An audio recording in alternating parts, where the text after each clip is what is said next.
ہم تو رکھتے ہیں مسلمانوں کا دین، دل سے ہے خدا میں ختم المرسلین، دل سے ہے خدا میں ختم المرسلین،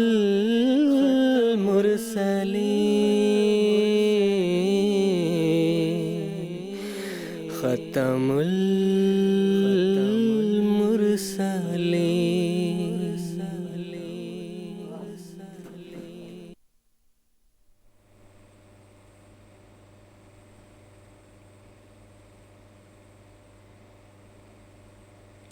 اعوذ باللہ من الشیطان الرجیم، بسم اللہ الرحمن الرحیم۔ ناظرین کرام، السلام علیکم ورحمۃ اللہ وبرکاتہ۔ آج 30 اپریل 2016 ہفتے کا دن ہے۔ انڈیا میں اس وقت رات کے 9:30 بجے ہیں اور جی ایم ٹی کے مطابق اس وقت سحپہر کے 4 بجے ہیں۔ اور ناظرین، یہ وقت ہے پروگرام راہ ہدیٰ کا۔ قادیان دارالایمان سے پروگرام راہ ہدیٰ کی جو سیریز ہم آپ کی خدمت میں پیش کر رہے ہیں، آج اس سیریز کا 5واں ایپیسوڈ ہے جو قادیان دارالایمان سے ہم آپ کی خدمت میں ایم ٹی اے کے ذریعے سے براہ راست اس وقت نشر کر رہے ہیں۔ پروگرام راہ ہدیٰ کے تعلق سے ہمارے ریگولر ویورز جانتے ہیں کہ یہ ایک انٹریکٹیو ڈسکشن پروگرام ہے جس میں ہم جماعت احمدیہ کے عقائد اور اس کی تعلیمات کے متعلق گفتگو کرتے ہیں، اور اپنی گفتگو کے دوران ہم آپ کے ٹیلی فون کالز بھی ریسیو کرتے ہیں، آپ کی باتیں بھی سنتے ہیں، آپ کے سوالات بھی سنتے ہیں، اور آپ کی سوالات ہمارے علماء کرام کے پینل میں پیش کر کے ان کے جوابات بھی اس پروگرام کے ذریعے سے آپ کو دیے جاتے ہیں۔ ٹیلی فون کالز کے علاوہ ٹیکسٹ میسیجز، فیکس میسیجز اور ای میلز کی بھی سہولت موجود ہے جن کے ذریعے سے آپ ہمارے ساتھ رابطہ کر سکتے ہیں اور اپنے سوالات ہمارے علماء کرام کے پینل تک پہنچا سکتے ہیں۔ تو ناظرین، اگر آپ ہمارے ساتھ اس پروگرام میں جڑنا چاہتے ہیں اور ہمارے ساتھ اس پروگرام میں شریک گفتگو ہونا چاہتے ہیں تو ہم سے رابطے کی تفصیل اس وقت آپ کی ٹیلی ویژن اسکرین پر موجود ہے۔ جو ہمارے پروگرام کو ریگولر دیکھتے ہیں وہ اس بات کو بخوبی جانتے ہیں کہ پروگرام راہ ہدیٰ کی جو قادیان سے ہم سیریز پیش کر رہے ہیں، اس میں ہم سیدنا حضرت اقدس مرزا غلام احمد صاحب قادیانی مسیح موعود و مہدی موعود علیہ السلام کے عظیم الشان کارناموں کا ذکر کر رہے ہیں۔ آپ علیہ السلام کی خدمت اسلام کے حوالے سے کچھ تفاصیل ہم وقت کی رعایت کے مطابق ہماری اس سیریز کے ذریعے سے ہم آپ کی خدمت میں پیش کر رہے ہیں۔ اسی موضوع کو جاری رکھتے ہوئے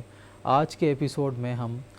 انسانی اعمال کی اصلاح کے حوالے سے سیدنا حضرت اقدس مسیح موعود علیہ السلام نے جو کارنامے سر انجام دیے ہیں اور اس ضمن میں آپ نے جو خدمت کی ہے اس کی تفصیل آپ کی خدمت میں آج کے پروگرام میں ہم پیش کریں گے۔ آج کے اس اہم موضوع پر گفتگو کے لیے جو علماء کرام ہمارے ساتھ قادیان اسٹوڈیوز میں تشریف رکھتے ہیں ان کا میں تعارف کروا دیتا ہوں۔ مکرم و محترم مولانا عطا المجیب صاحب لون ہیں، ان کے ساتھ تشریف رکھتے ہیں مکرم و محترم مولانا منیر احمد صاحب خادم۔ دونوں حضرات ہمارے اس پروگرام کے ریگولر اور پرانے پینلسٹ ہیں۔ میں اب دونوں حضرات کا پروگرام راہ ہدیٰ میں خیر مقدم کرتا ہوں۔ ناظرین کرام، سیدنا حضرت اقدس محمد مصطفیٰ صلی اللہ علیہ وسلم کی کامل پیروی اور آپ کی غلامی میں اللہ تعالیٰ نے اس زمانے میں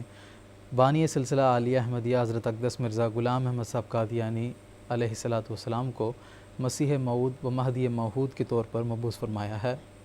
تاکہ آپ بنی نوع انسان کی اصلاح اور اس کی رہنمائی کر سکیں۔ بانی سلسلہ عالیہ احمدیہ حضرت اقدس مرزا غلام احمد صاحب قادیانی علیہ السلام کی جس زمانے میں بعثت ہوئی وہ انتہائی تاریک اور گمراہ زمانہ تھا۔ اس زمانے میں خدا تعالیٰ کے قرب کو حاصل کرنے اور دلوں کو پاکیزہ کرنے کی طرف کوئی توجہ نہ تھی، بلکہ نہ اس کی امید باقی رہی۔ چنانچہ مسیحیوں نے ورثے کے گناہ کا تھیوری پیش کی اور یہ کہا کہ اصلاح نفس ناممکن ہے کیونکہ انسان کو گناہ ورثہ میں ملا ہوا ہے۔ ہندو مذہب کے عقائد کے مطابق انہوں نے یہ کہا کہ اصلاح نفس کے لیے حساب کا صاف ہونا ضروری ہے، اور اگر حساب صاف نہیں ہے اور بدیاں زیادہ ہیں تو پھر پرمیشور جونوں کے چکر میں انسان کو ڈال دے گا اور کوئی نہ کوئی بدی اس کے ذمہ ڈال کے اس کو دوبارہ اس دنیا میں بھیج دے گا۔ اس طرح انہوں نے بھی نجات کی امید چھوڑ دی تھی۔ یہود بھی سرے سے اصلاح نفس کے منکر تھے، انہوں نے انبیاء تک کو گناہ میں ملوث خیال کیا،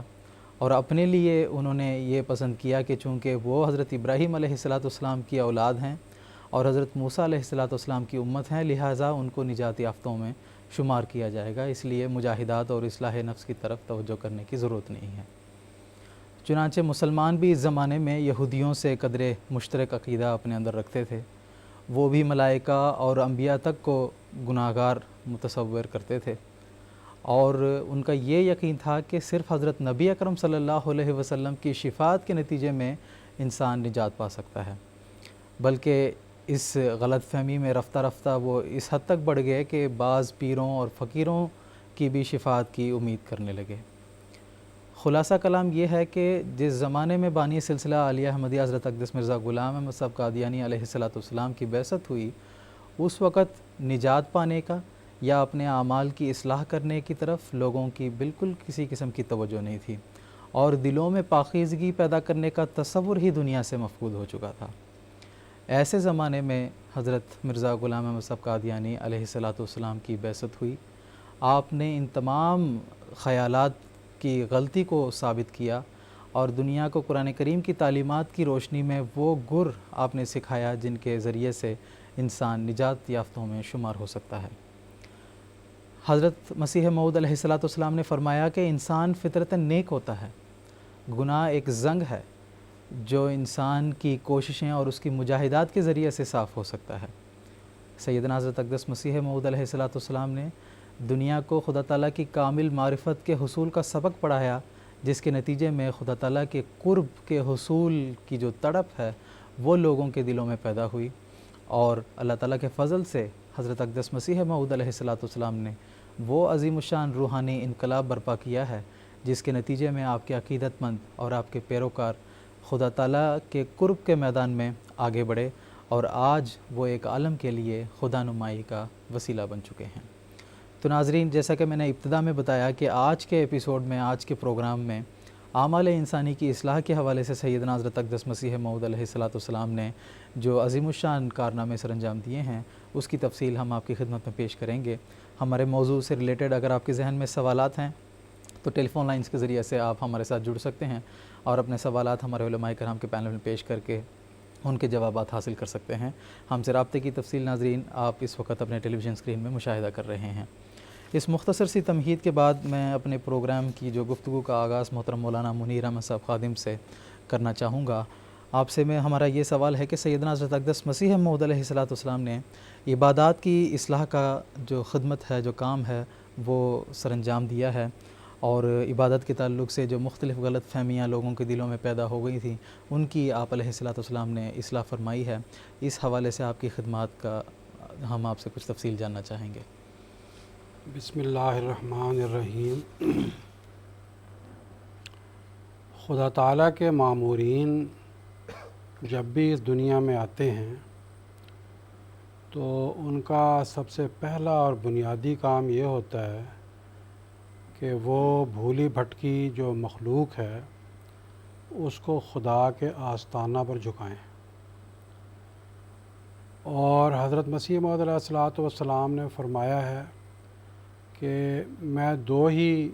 باتیں لے کر آیا ہوں۔ ایک تو یہ ہے کہ جو مخلوق اپنے اللہ کو بھول گئی ہے اس کے سر اپنے پیدا کرنے والے کے حضور میں جھکاؤں، اور انسانوں کو انسانوں کے ساتھ ملاؤں۔ دوسرا کام میرا یہ ہے، دوسرا میری بعثت کا مقصد یہ ہے کہ انسان جو انسان کو بھول گیا ہے، نفرت آپس میں پیدا ہو گئی ہے، اس انسانی نفرت کو دور کروں۔ تو یہ دو کام، دراصل یہ کام لے کر ہمارے پیارے نبی حضرت محمد مصطفیٰ صلی اللہ علیہ وسلم آج سے 1400 سال پہلے مکہ میں مبعوث ہوئے تھے، اور ارتقائی منازل جو انبیاء علیہم السلام کی بعثتوں میں اس حوالے سے طے کی گئی تھی، آپ صلی اللہ علیہ وسلم نے اس کے انتہائی نقطہ عروج پر لے جا کر دنیا کو چھوڑا، اور آپ کے ذل اور مثیل کی حیثیت سے آنے والے امام مہدی اور مسیح موعود کا یہ کام تھا کہ وہ خدا تعالیٰ کی عبادت اور خدا تعالیٰ کی مخلوق کی محبت کا جو یہ کام ہے، جس طریقے سے حضرت صلی اللہ علیہ وسلم نے اس دنیا میں پیش فرمایا، آج جب کہ وہ دنیا بھول گئی ہے، اس کو پھر سے دنیا کو یاد دلائے۔ چنانچہ حضرت اقدس مسیح موعود علیہ الصلوۃ والسلام نے سب سے پہلے آ کر دنیا کو یہ بات بتائی کہ دیکھو، جو تمہارا پیدا کرنے والا ہے وہ کیسا ہے، اس کا وجود کیسا ہے۔ اگر تم خدا کی صحیح رنگ میں عبادت کرنا چاہتے ہو اور خدا کی عبادت کے سلیقے سیکھنا چاہتے ہو، تو سب سے پہلے وہ جو تمہارا پیدا کرنے والا ہے، جو تمہارا خالق ہے، جو تمہارا مالک ہے، وہ ہے کیسا۔ اگر وہی صحیح تصور والا نہ ہو تو پھر آگے اس کی عبادت کا کیا مسئلہ ہوگا۔ مثال کے طور پر اگر کوئی کہے کہ میرا جو مالک ہے، میرا جو خالق ہے، وہ یہ عناصر ہیں، یہ سورج ہیں، چاند ہیں، یا بعض کوئی یہ کہہ دیں کہ بعض جانوروں کو کہہ دیں کہ یہ ہمارے پوجا ان کی ہم نے کرنی ہے، یا یہ ہے کہ قبروں کی پوجا شروع کر دی جائے، اور اس طریقے سے، یا یہ ہے کہ انسان کے بچے کو پوجنے لگ پڑیں، جیسے مسیحی حضرت عیسیٰ علیہ السلام جو ایک انسان کے بیٹے تھے، ان کے بارے میں انہوں نے یہ تصور کر لیا کہ وہ خدا ہیں، وہ خدا کے حقیقی بیٹے ہیں۔ وہ ایک الگ بات ہے کہ وہ کس حد تک ان کی بات درست ہے دلائل کے لحاظ سے، لیکن وہ یہ بات کہتے ہیں۔ تو آپ نے فرمایا کہ سب سے پہلا تصور انسان کا درست کرنے والا ہے کہ تمہارا مالک کیسا ہے، تمہارا خالق کیسا ہے جس کی تم نے عبادت کرنی ہے۔ تو قرآن مجید سے آپ نے فرمایا دیکھو اللہ کون ہے، فرمایا اللہ تعالیٰ نے لہو دعوت الحق والذین یدعون من دونہ لا یستجیبون لہم بشیء الا کباسط کفیہ الی الماء لیبلغ فاہ وما ہو ببالغہ وما دعاء الکافرین الا فی ضلال۔ فرمایا کہ دیکھو وہ جو تمہارا پیدا کرنے والا ہے، دعا کرنے کے لائق وہی سچا خدا ہے، اور وہ لوگ جو اس کے علاوہ دوسرے معبودوں کو پکارتے ہیں، عناصر پرستی میں پڑے ہوئے ہیں، انسانوں کی پوجا کر رہے ہیں، قبروں میں پڑے ہوئے لوگوں کی پوجا کر رہے ہیں، یا جانوروں کی پوجا کر رہے ہیں، فرمایا کہ ان کی مثال ایسی ہے جیسے کوئی آدمی اپنے دونوں ہاتھ پھیلائے پانی کی طرف اور کہے اے پانی میرے پاس آ جا، وہ پانی اس کے پاس نہ آئے، تو وہ بیکار ہے۔ وما دعاء الکافرین الا فی ضلال کا مطلب یہ ہے کہ جو خدا کا انکار کرنے والے، سچے خدا کا انکار کرنے والے، ان کی دعا، ان کی پکار تو بیکار ہے، باطل ہے۔ ایک تو یہ فرمایا آپ نے کہ سب سے پہلے سچے خدا کا تصور پیدا کرو، اور جب سچے خدا کا تصور پیدا ہو گیا کہ وہ کیسا ہے، تو اس کے بعد یہ دیکھنا ہے کہ اس کا حسن کیسا ہے۔ قرآن مجید نے سچے خدا کے حسن کے بارے میں ایک چھوٹی سی آیت میں، جس کو سورۃ الاخلاص کہتے ہیں، اس میں یہ بیان فرمایا، اعوذ باللہ من الشیطان الرجیم، بسم اللہ الرحمن الرحیم، قل هو اللہ احد، تو کہہ دے کہ وہ اللہ احد ہے، اکیلا ہے، اس کے علاوہ پرستش کے قابل کوئی نہیں ہے جی۔ اور آگے فرمایا اللہ الصمد، وہ بے نیاز ہے، اس جیسا کوئی نہیں، اس کا کوئی مد مقابل نہیں، وہ بے نیاز ہستی ہے۔ اور آگے تفسیر کرتے ہوئے فرمایا لم یلد، نہ وہ جنتا ہے، ولم یولد، اور نہ وہ جنا گیا، نہ وہ کسی کا باپ ہے اور نہ وہ کسی کا بیٹا ہے۔ یہ جو تصورات ہیں کہ وہ بیٹا ہے یا وہ باپ ہے، یہ سارے تصورات اگر حقیقی معنوں میں ہے تو غلط ہے، اگر تمثیل ہے تو پھر ایک حد تک درست مانی بھی جا سکتی ہے۔ آگے فرمایا ولم یکن لہ کفوا احد، اس کی برابری کرنے والا کوئی نہیں۔ تو اس کا حسن یہ ہے کہ وہ اپنی ذات میں اکیلا اور یکتا اور بے نیاز ذات ہے، اس کی برابری کرنے والا کوئی نہیں ہو سکتا۔ لیکن اگر کوئی ایسے ذات ہو جو کھانے پینے کی بھی محتاج ہو اور باقی چلنے پھرنے کی بھی محتاج ہو، عالم الغیب بھی نہ ہو، اور اس کے بارے میں ہم کہہ دیں کہ وہ خدا ہے، تو وہ تو اس کا کوئی حسن ہی نہیں ہے، وہ کیسا خدا ہو گیا؟ پھر آگے حضرت مسیح موعود علیہ الصلوۃ والسلام قرآن مجید کی روشنی میں فرماتے ہیں کہ اس کا احسان کیسا ہونا چاہیے خدا کا، جس کی تم نے عبادت کرنی ہے۔ فرماتے ہیں دیکھو سورہ فاتحہ کے اندر جو چھوٹی سی صورت ہے، اس کی ابتدائی آیات پڑھو، اس کے اندر اللہ فرماتا ہے بسم اللہ الرحمن الرحیم الحمدللہ رب العالمین، تمام تعریفیں اس اللہ کے لیے جو ہیں جو سب جہانوں کا رب ہے، سب جہانوں کی نشو و نما کرنے والا ہے، اس دنیا کی نہیں بلکہ اس کے علاوہ بھی جو اور دوسری دنیا ہیں ان کی بھی نشو و نما کرنے والا ہے، ان کی بھی ربوبیت اس کے ذمہ ہے۔ ایک چھوٹی سے چھوٹی چونٹی جو کسی پتھر کے نیچے دبی پڑی ہوئی ہے، سمندروں کی گہرائیوں کے اندر جو مخلوق بستی ہے، جنگلوں کے اندر جو خونخوار جانور بستے ہیں، سب کے لیے خدا نے انتظامات کیے ہوئے ہیں، انسانوں کے لیے بھی کیے ہوئے ہیں۔ تو وہ رب ہے، عالمین کا رب ہے، ایسا خدا ہے، وہ عبادت کے لائق ہے۔ الرحمن، وہ بن مانگے دینے والا ہے۔ ابھی ہماری پیدائش بھی نہیں ہوئی تھی کہ اس نے ہماری خدمت کے لیے سورج، چاند، ستارے، زمین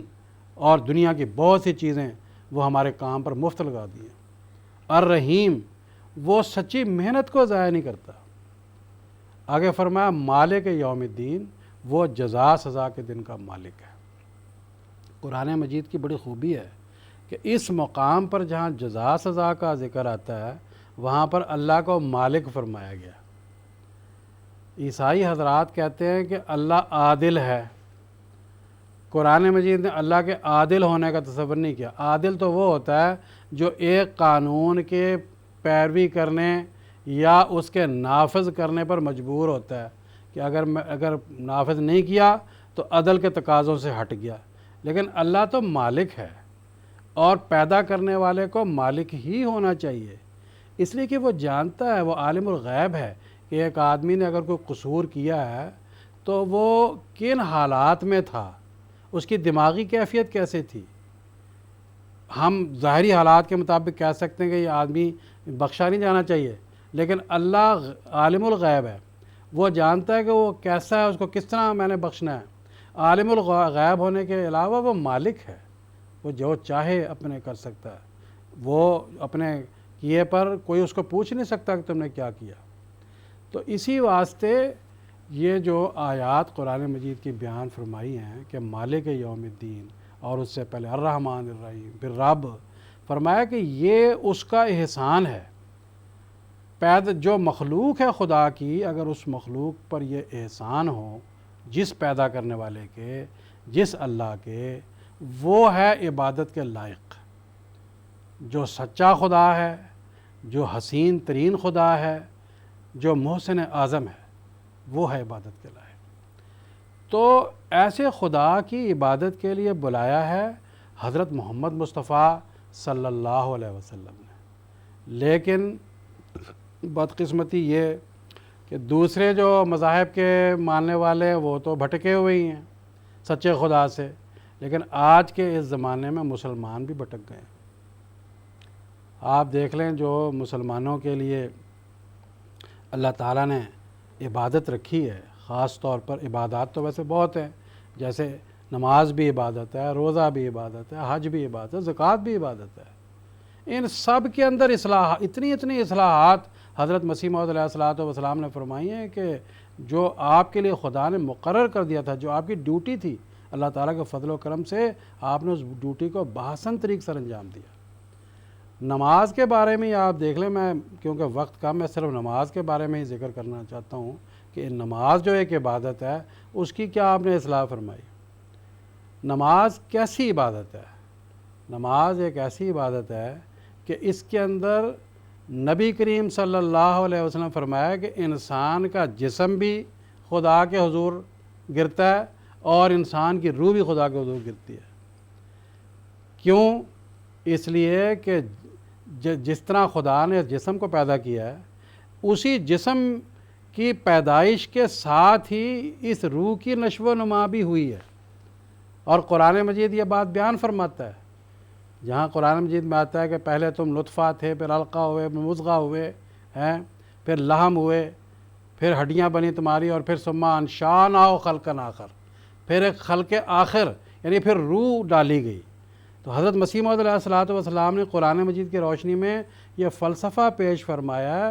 کہ نطفے کے اندر ہی روح کا عنصر ایسے مخفی تھا جیسے لکڑی کے اندر آگ مخفی ہوتی ہے،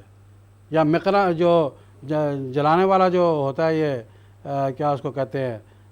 آگ، جو چمبک، اس کے اندر آگ مخفی ہوتی ہے۔ اس طریقے سے روح اندر ہی ہوتی ہے، روح کہیں باہر سے نہیں پڑتی۔ چونکہ روح جسم کے اندر ہی ہوتی ہے، اس لیے روح اور جسم ایک لازم ملزوم چیز ہے، اور اس لیے یہ بھی ثابت ہوا کہ روح جو ہے وہ خدا کی مخلوق ہے،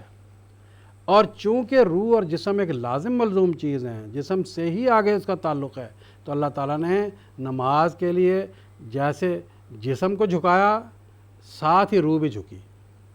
کیونکہ جسم کو جھکانا بھی ضروری ہے، کیونکہ جسم کے جھکنے سے ہی روح کے جھکنے کا تعلق ہے۔ جب ایک انسان رونے والی شکل بناتا ہے،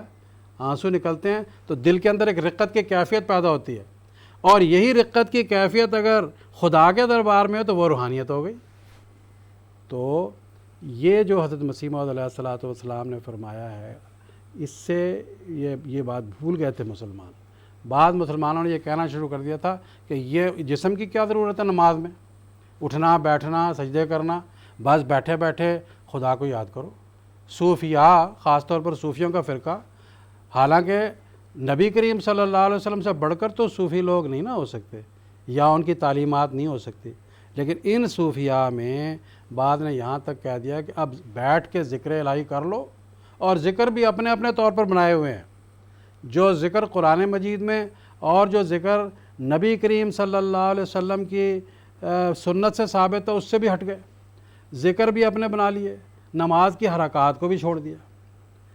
اور بعض ان میں سے ایسے فرقے ہو گئے کہ انہوں نے باطنی جو روح کی صفائی ہے یا روح کی جو حرکت ہے نماز میں، اس کو چھوڑ دیا، اور بعض صرف جسم کی طرف ہی لگ گئے کہ پجامہ اتنا اونچا ہونا چاہیے، اور فلان چیز نماز کے ٹائم یوں ہونی چاہیے۔ انہوں نے جو ہے ایک دم ظاہری طور پر لے لیا۔ حضرت مسیح موعود علیہ الصلوۃ والسلام نے آ کر ظاہر کا اور باطن کا ایک لامثال توازن قائم فرمایا، اور پھر بعض اور باتیں بھی تھیں نماز کے بارے میں، کہ جیسے اب یہ میں نے عرض کیا کہ بعض لوگ باطن میں کی طرف ہی جھک گئے، بعض لوگ ظاہر کی طرف ہی جھک گئے۔ یہ بھی ایک بات پیدا ہوگی، انہوں نے کہہ دیا بس جو عربی الفاظ نماز میں ہیں وہی پڑھنے ہیں، دوسرے نہیں پڑھنے۔ حضرت مسیح علیہ السلام نے آگے فرمایا کہ اپنی زبان کے جو الفاظ ہیں جب تک ہم ادا نہیں کرتے نماز میں، ایک قسم کی وہ جو رقت اور ایک قسم کا وہ جو گداز ہے، وہ چونکہ ہماری زبان نہیں عربی، اس لیے بے شک یہ عربی زبان میں کو ہم نے استعمال کرنا ہے۔ عربی زبان میں جو سنت ہے، نبی کریم صلی اللہ علیہ وسلم نے جو نماز پڑھ کر ہمیں دکھائی ہے، سنائی ہے، وہ نماز عربی میں ہم نے پڑھنی ہے۔ لیکن تمہارے لیے ناجائز نہیں ہے کہ تم اپنی زبان میں دعائیں مانگو اللہ سے، بلکہ مانگنی چاہیے، اور اسی سے جو ہے انسان کے اندر جو ہے وہ اپنائیت پیدا ہوتی ہے، خدا سے دعا کرنے کا ایک ملکہ پیدا ہوتا ہے۔ دعا انسان کی خدا کے حضور میں ایک اچھے طریقے سے جو پیش کرنے کا انسان کے اندر ایک جذبہ پیدا ہوتا ہے۔ تو یہ مسیح السلام نے یہ ایک اصلاح فرمائی کہ اپنی زبان میں دعا کرو۔ مسیح السلام نے فرمایا کہ دیکھو اس جو نماز عربی کی ہے اس کا ترجمہ سیکھو۔ آپ چلے جائیں دور دور غیر احمدیوں کے مدرسوں میں، ترجمہ کوئی نہیں سکھاتا۔ عربی کے الفاظ جو ہیں نماز کے، سبحانک اللہم و بحمدک سے شروع ہو جائے گی اور آ کے ختم ہو جائے گی، اور یہ پتہ نہیں کسی کو ترجمہ کیا، طوطے کی طرح رٹ لیا۔ صرف عربی میں پڑھنا ہے اور اپنی اردو کی زبان میں کوئی دعا نہیں کرنی۔ بھئی جب تم کو پتہ ہی نہیں ہے، کسی کی جرمن زبان ہے، کسی کی اردو زبان ہے، کسی کی کوئی زبان ہے، اپنی زبان میں دعا نہیں کرے گا تو کیسے اس کو پتہ لگے گا، کیا مزہ آئے گا اس کو، ہے جی۔ تو یہ اصلاح حضرت مسیح السلام نے نماز کے حوالے سے کی کہ اپنی زبان میں بھی دعا کر سکتے ہو، عربی زبان میں جو الفاظ ہیں ان کے ترجمے سیکھو تاکہ تم کو پتہ لگے کیا باتیں تم نماز میں اپنے اللہ سے، اپنے مولا سے بتا رہے ہو، کیا تم دعائیں کر رہے ہو۔ بعض لوگوں کا یہ تھا کہ نماز پڑھ لی، بعد میں اپنی زبان میں السلام علیکم ورحمۃ اللہ، السلام علیکم ورحمۃ اللہ کر کے پھر انہوں نے دعا ہاتھ اٹھا کرنی شروع کی۔ مسیح نے فرمایا بڑی عجیب بات ہے، جب خدا کے دربار میں حاضر تھے اور السلام علیکم کہہ کے باہر آ گئے تو پھر ہاتھ اٹھا کے دعائیں کرنی شروع کر دیں، ایسی دعاؤں کیا فائدہ؟ اور بات یہ ہے کہ نبی کریم صلی اللہ علیہ وسلم سے ثابت نہیں ہے۔ ایک تو یہ بات ہوئی، دوسری بات ہے کہ مسیح السلام نے ایک توازن اور قائم فرمایا ان سب باتوں میں۔ مسیح السلام نے فرمایا کہ ٹھیک ہے، اگر کوئی آدمی ہاتھ اٹھا کر دعا کرتا ہے تو اس کو اپنی مسجد سے بھگانے کی ضرورت نہیں ہے کہ تم کہو بھئی یہ مسلمان نماز ہاتھ اٹھا کر نہیں کرتا، یہ ہماری مسجد میں نماز نہیں پڑھ سکتا، یہ مسلمان آمین اونچی آواز سے نہیں کہتا، یہ ہماری مسجد میں نماز نہیں پڑھ سکتا، یہ بریلوی ہے، یہ دیوبندی کی نماز مسجد میں نہیں پڑھ سکتا، یہ اہل حدیث ہے، یہ مقلدین کے مسجدوں میں آ کر نماز نہیں پڑھ سکتا۔ آج پورے ہندوستان میں، پاکستان میں، بلکہ آپ چلے جائیں اور ممالک میں بھی، خاص طور پر مسلمانوں کی عبادت گاہوں میں یہی طریقہ رائج ہو گیا ہے۔ ایک دوسرے کو اپنی یہاں تک کہ دیکھا گیا ہے کہ بعد میں مسجدیں دھوئی جاتی ہیں کہ یہ وہابی جو ہے ہماری مسجد میں آ کے نماز پڑھ گیا، یہ جائز نہیں رہی۔ یہ کس بات کی عبادت ہے؟ یہ کس بات کی مولا کے حضور میں حاضری ہے؟ حضرت نبی کریم صلی اللہ علیہ وسلم نے جس مسجد کو یا جس نماز کو چھوڑا تھا، آج یہ مسلمان اس کی ادائیگی نہیں کر رہے۔ کیا انہیں وہ بھول گیا کہ نجران کے عیسائیوں کے ساتھ ہمارے پیارے آقا حضرت محمد مصطفیٰ صلی اللہ علیہ وسلم نے کیا سلوک فرمایا تھا؟ جب نجران کے عیسائی آئے کہ ہم نے آپ سے مذہبی مباحثہ کرنا، بات چیت کرنی ہے، حضور نے بڑی عزت کے ساتھ، بڑے احترام کے ساتھ ان کو مسجد النبوی میں ٹھہرایا، وہاں ان کے خیمے لگائے، ان کی تواضع کا انتظام فرمایا، اور پھر جب ان کی نماز کا وقت آیا تو وہ آپس میں مشورہ کرنے لگے اب کیا کریں؟ حضور نے فرمایا کہ یہ بھی خدا کا گھر ہے، آپ یہاں عبادت کر لو۔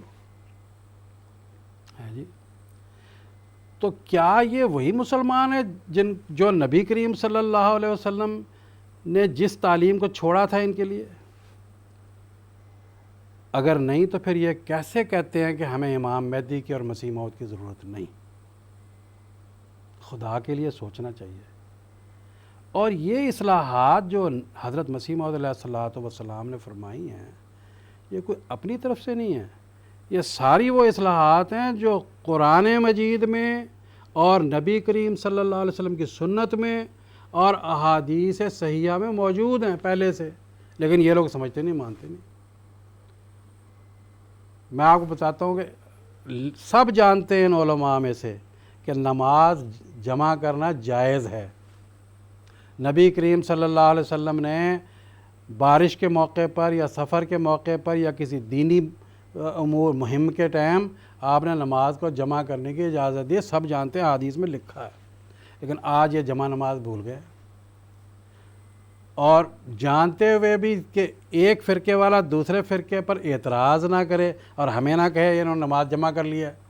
نماز نہیں جمع کریں گے، سفر میں بھی نہیں کریں گے اور کسی دینی مجلس میں بھی نہیں کریں گے، اور اس کے نتیجے میں بے شک جتنا مرضی نقصان اٹھا پڑے، اگلی نماز ہی جاتی رہے، اگلی نماز ہی صحیح وقت پہ نہ مل سکے، تو ان مجبوریوں کا ٹائم جس کی نبی کریم صلی اللہ علیہ وسلم نے اجازت دی، آج یہ ان کو بھول گئے۔ اور حضرت مسیح موعود علیہ الصلوۃ والسلام نے یاد دلایا، لیکن یہ لوگ ظلم کیا کرتے ہیں کہ جس وقت مسجد جلسہ سالانہ کے موقع پر ہم لوگ نمازیں جمع کرتے ہیں تو ایک لحاظ سے 3 موقعوں پر نمازیں ہوئیں، فجر کی نماز ظہر اثر کی ایک جمع کر لی 2، اور مغرب عشاء کی 3 ہو گئیں۔ جب ان میں سے بعض متعصبین یہاں آ کے واپس جاتے ہیں تو کہتے ہیں وہاں تو احمدی لوگ 3 نمازیں پڑھتے ہیں، حالانکہ یہ جانتے ہیں کہ پتہ ہے، ان کو معلوم ہے کہ حدیث میں لکھا ہے کہ نمازیں جمع کی جا سکتی ہیں، جائز ہیں اور کرنی چاہیے، لیکن نہیں کرتے۔ اور اگر جو صحیح اسلام پر، صحیح سنت رسول صلی اللہ علیہ وسلم پر عمل کر رہے ہیں، ان کے بارے میں جھوٹ بول کے لوگوں کو بہکاتے ہیں کہ یہ صحیح مسلمان نہیں ہے۔ ایسا بات یہ ہے کہ ہمارے پیارے امام حضرت امیر المومنین ایدہ اللہ تعالیٰ بنصر العزیز نے جو کل خطبہ ارشاد فرمایا، اس میں حضور نے حضرت مسیح موعود علیہ الصلوۃ والسلام کا ایک اقتباس پیش کیا، جس میں حضور نے یہ بات بیان فرمائی کہ دیکھو مجھے کہتے ہیں کہ میں خاتم النبیین کا منکر ہوں، ختم نبوت پر ایمان نہیں لاتا، ان لوگوں نے خاتم النبیین کی کون سی تعلیم کے اوپر جو ہے وہ عمل رکھا ہوا ہے، اور خاتم النبیین کی تعلیم کو چھوڑ کے کہاں کہاں ان لوگوں نے نئی تعلیمیں بنا لی ہیں۔ تو ختم نبوت کا تو انکار ان لوگوں نے کیا ہے نئی شریعت بنا کے، حالانکہ ختم نبوت کا مطلب حقیقی تو یہ ہے کہ شریعت والا کوئی نبی نہیں آ سکتا۔ یہ جو بغدادی نماز اور معکوس اور یہ جو ارّا کے وظیفے اور جو اس قسم کی دوسری باتیں یہ جو کرتے ہیں، اور پاک پٹن کی جو کھڑکی ہے وہاں سے اگر کوئی گزر جائے تو اس کی نجات ہو جاتی ہے، اور یہ کہ خدا تعالیٰ نے جو صوفی تھے ان کو اپنی طاقتیں عطا کی ہوئی تھی، یہاں تک کہ حضرت لیکن ان صوفیوں پر انہوں نے ظلم کیا، وہ بیچارے ایسے نہیں تھے۔ یہ جو جیلانی کیا نام ان کا، حضرت عبد القادر صاحب جیلانی رضی اللہ تعالیٰ عنہ کے رحمہ اللہ تعالیٰ کے بارے میں یہ بیان کیا جاتا ہے کہ وہ اپنے کسی کے گھر دعوت کھانے کے لیے گئے مرید کے، تو پتہ لگا بیچارہ غریب ہے، تو مرغا اس نے ذبح کیا، انہوں نے کہا جو ہو یہ تو بڑا خرچہ کر لیا اس نے، وہ جو ہڈیاں وڈیاں کھائیں تھیں ساری اٹھا کے ایک دم کر کے وہ سیدھا زندہ مرغا ایک دم بنا دیا۔ تو یہ خدا تعالیٰ نے کیا قرآن مجید میں ایسا لکھا ہے کہ کوئی انسان جو ہے اس طریقے سے کر سکتا ہے؟ کیا انہوں نے وہ شریعت کو چھوڑ کے کوئی دوسری شریعت نہیں بنا لی؟ کیا یہ لوگ یہ باتیں بیان نہیں کرتے کہ بھی کئی سالوں کی ڈوبی ہوئی برات جو تھی دریا کے اندر، وہ حضرت عبد القادر جیلانی رحمۃ اللہ علیہ نے اس کو دوبارہ نکال دیا اور سارے کے سارے براتی دوبارہ زندہ ہو گئے؟ یہ جو دوسرے، یہ تو خیر بریلوی ہیں نا، صوفی فرقے کے لوگ کہتے ہیں کہ بھئی تم لوگ ایسا بولتے ہو۔ میں کہتا ہوں یہ جو موحدین ہیں یہ نہیں حضرت عیسیٰ علیہ السلام کے بارے میں یہ عقیدہ رکھتے ہیں کہ وہ مردے زندہ کرتے تھے، جسمانی مردے زندہ کرتے تھے؟ کیا قرآن مجید میں کہیں لکھا ہے کہ کوئی انسان جسمانی مردے زندہ کر سکتا ہے؟ خدا کے علاوہ کوئی ایسا کر سکتا ہے؟ کیا قرآن مجید میں لکھا ہے کہ کوئی انسان خالق طیور ہو سکتا ہے؟ ابھی کل ہی کے خطبے میں حضور نے بیان فرمایا کہ حضرت مسیح موعود علیہ الصلوۃ والسلام نے فرمایا کہ ایک مولوی صاحب نے کو پوچھا گیا کہ آپ لوگ تو کہتے ہو کہ مسیح پرندے پیدا کرتے تھے، تو وہ پرندے مسیح والے کون سے ہیں، خدا والے کون سے ہیں؟ تو کہنے لگے مل جل گئے، اب نہیں پتہ لگتا کون سے ہیں۔ اور بعد نے یہاں تک لکھا کہ جو چمگادڑیں ہیں نا یہ مسیح کے پیدا کیے ہوئے ہیں، تفسیروں میں لکھا ہوا ہے۔ ختم نبوت کے یہ منکر ہیں کہ ختم نبوت کے ہم منکر ہیں؟ جی تو بہرحال خلاصہ کلام یہ ہے کہ سیدنا حضرت اقدس مسیح موعود علیہ الصلوۃ والسلام نے عبادات کے حوالے سے جو اصلاحات فرمائی ہیں وہ ایسی اصلاحات ہیں کہ اس چھوٹے سے وقت میں ان کو بیان نہیں کیا جا سکتا۔ ضروری ہے اس کے لیے کہ ہم لوگ بھی آپ کی کتابوں سے استفادہ کریں، آپ کے ملفوظات سے استفادہ کریں، اور جو باقی ہمارے بھائی ہیں جو ابھی تک اس پیاری جماعت میں، اس الہی جماعت میں شامل نہیں ہو سکے، اللہ تعالیٰ ان کو بھی توفیق عطا کرے۔ ان کو بھی ہماری طرف سے دعوت ہے کہ حضرت مسیح موعود علیہ الصلوۃ والسلام نے جو اصلاحات فرمائی ہیں، یہ تو عبادات کے حوالے سے بات ہوئی ہے نا، عبادات بہت سی اصلاحات ہیں، ہر حوالے سے اصلاحات ہیں۔ اسلامی شریعت کا کچھ انہوں نے چھوڑا نہیں تھا، سارا بدل دیا تھا، اور پھر کہتے ہیں کہ ہمیں امام مہدی اور مسیح موعود کی ضرورت نہیں ہے۔ تو اللہ تعالیٰ سے دعا ہے کہ جو اصلاحات حضرت اقدس مسیح موعود علیہ الصلوۃ والسلام نے فرمائی ہیں، اللہ تعالیٰ ان سب کو ان پر صحیح طریقے سے چلنے کی توفیق عطا فرمائے۔ آپ نے بڑی وضاحت کے ساتھ عبادت کی اصلاح کے حوالے سے سیدنا حضرت اقدس مسیح موعود السلام نے جو خدمات سر انجام دیا ہے اور جو اصلاحات آپ نے فرمائی ہیں اس کی تفصیل ہمیں بتائی ہے۔ خلاصتاً میں یہ بتا دوں کہ یہ دو مختلف پہلو ہیں حضرت اقدس مسیح موعود السلام کی خدمات کا۔ ایک تو یہ ہے کہ آپ نے خدا تعالیٰ کی کامل معرفت اور اس کی کامل صفات کا علم دنیا کو عطا فرمایا ہے، جس کے نتیجے میں انسان خدا تعالیٰ سے محبت کرنے لگا اور اس کے قرب حاصل کرنے کی اس کے اندر تڑپ پیدا ہوئی اور وہ عبادت کے معیار کو بلند کرنے لگا۔ پھر دوسری طرف عبادت کے جو ظاہری طور پر جو طریقے ہیں ان کے تعلق سے بھی حضرت اقدس مسیح موعود علیہ السلام نے سیدنا حضرت محمد مصطفیٰ صلی اللہ علیہ وسلم کے اسوہ کو قائم کرنے کی کوشش کی ہے اور اس کا صحیح طریق دنیا کو سکھایا ہے۔ اس وقت ہم چند ٹیلی فون کالر سے بات کریں گے۔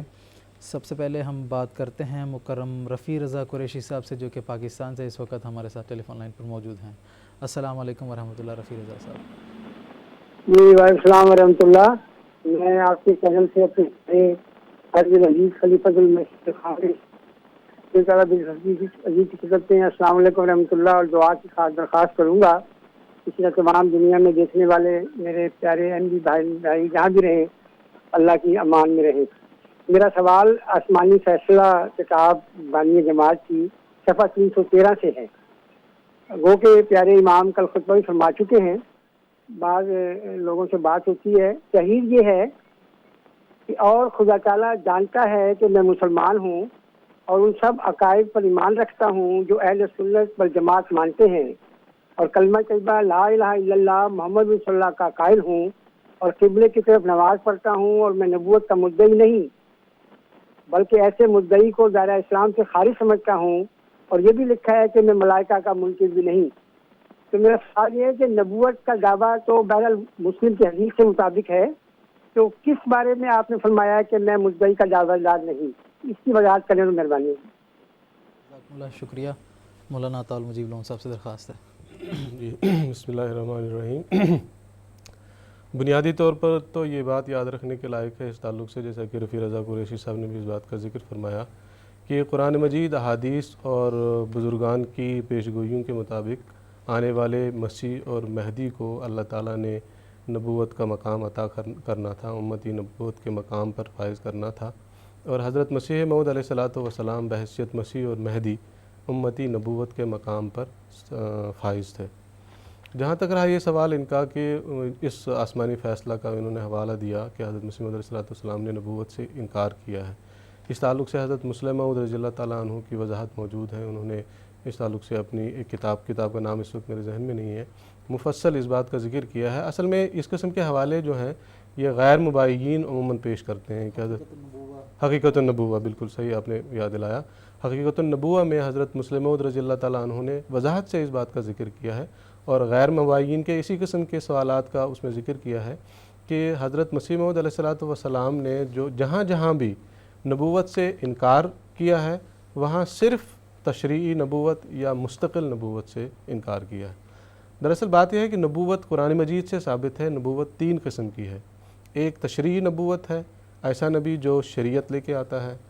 ایک مستقل نبوت ہے، ایسا نبی جو شریعت تو نہیں لاتا لیکن بغیر کسی واسطہ کے، بغیر کسی نبوت کی اتباع کے اس کو اللہ تعالیٰ کی طرف سے نبوت کا انعام عطا کیا جاتا ہے۔ اور تیسری قسم کی نبوت جو قرآن مجید سے ہی ثابت ہے، امتی نبوت ہے، جس کے بارے میں اللہ تعالیٰ نے قرآن مجید میں فرمایا ہے کہ یہ نبوت حضرت نبی اکرم صلی اللہ علیہ وسلم کی پیروی اور کامل اتباع کے نتیجے میں امتی کو ملے گی، اور وہی امتی حضرت مسیح موعود علیہ الصلاۃ والسلام تھے۔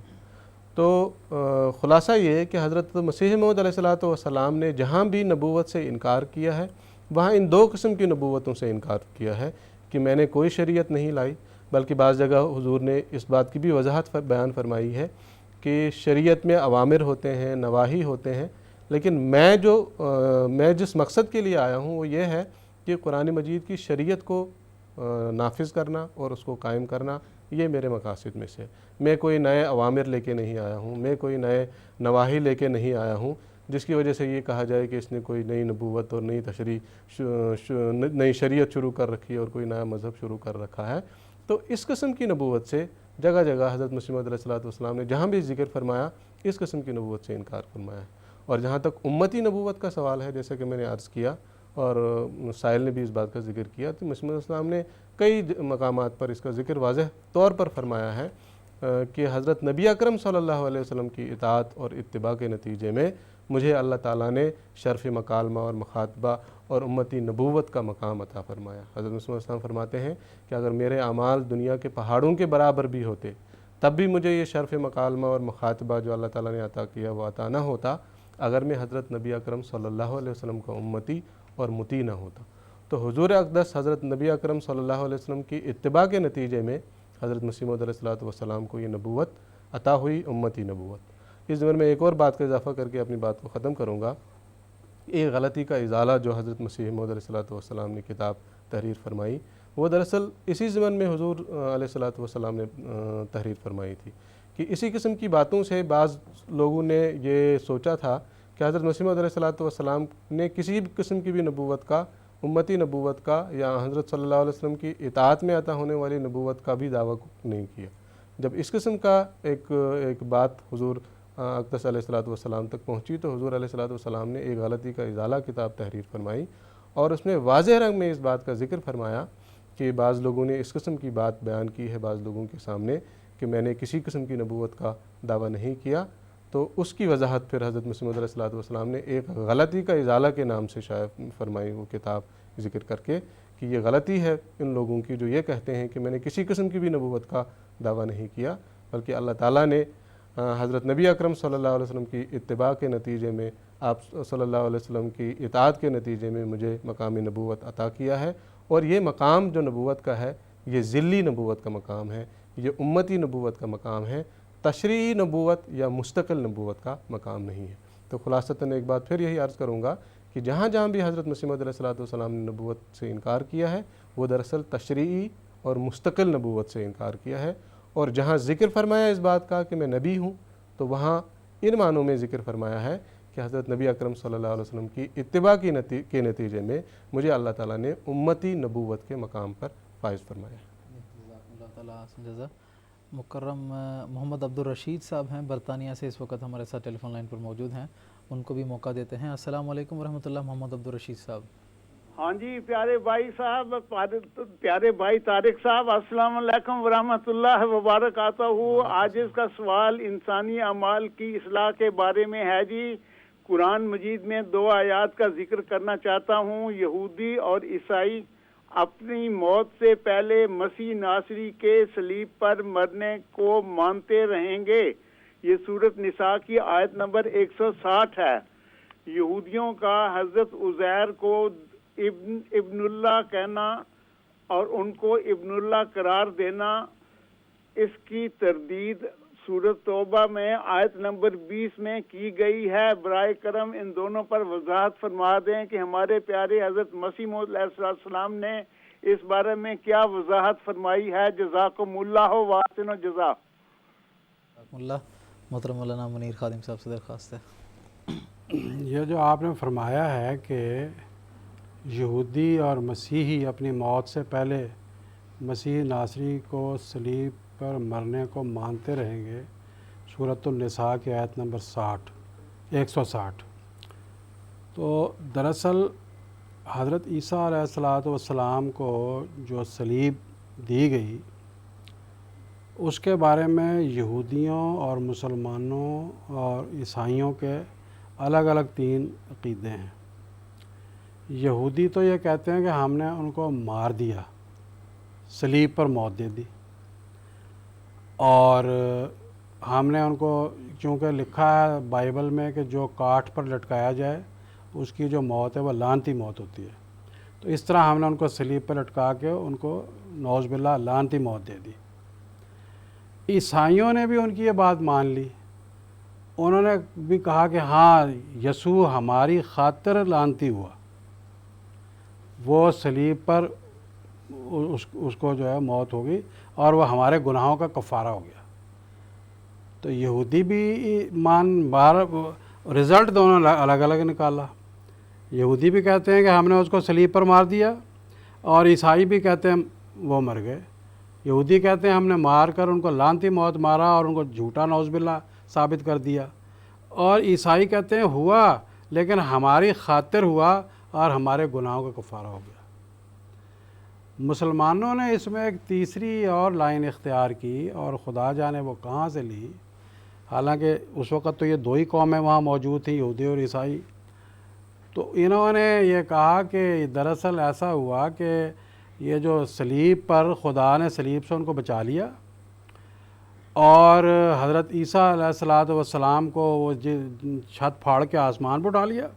اور ایک ان کا ہم شکل کوئی تھا تو یہودیوں نے اس کو صلیب دے دی۔ یہ ایک عقیدہ جو ہے مسلمانوں نے بنا لیا، اور تینوں الگ الگ اپنے اپنے خیال پر قائم ہیں۔ اگرچہ یہ جو مسلمانوں کا جو عقیدہ ہے وہ بڑا بودا قسم کا ہے، اور صرف اسی لیے کہ وما قاتلوہ ہو وما صلبوہ ہو، یہ اس میں لکھا ہوا قرآن مجید میں، انہوں نے جو حضرت اقدس مسیح موعود علیہ الصلوۃ والسلام نے یہ بھی ایک بڑی زبردست اصلاح فرمائی ہے۔ حضور نے فرمایا بات یہ ہے کہ اللہ تعالیٰ نے اپنے بندے عیسیٰ علیہ الصلوۃ والسلام کو صلیب سے بچا لیا۔